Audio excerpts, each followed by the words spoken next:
দেখুন, বাংলার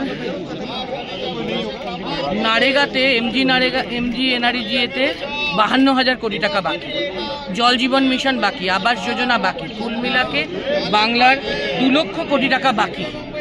অথচ সুপ্রিম কোর্ট অর্ডার দেওয়া সত্ত্বেও, হাইকোর্ট অর্ডার দেওয়া সত্ত্বেও বাংলার ওই 52,000 কোটি টাকা এমজি নারেগা বা অন্য বকেয়া দিচ্ছে না। তারপরে আবার মন্ত্রীরা অসত্য ভাষণ করছেন বাংলার বিরুদ্ধে, বাংলাকে অসম্মান করে।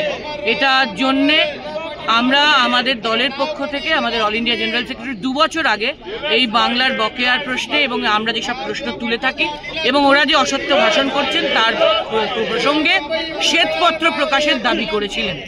সেই শ্বেতপত্র ওরা 2 বছর ধরে প্রকাশ করেননি, অথচ অসত্য ভাষণ করে বাংলাকে অসম্মান করছে।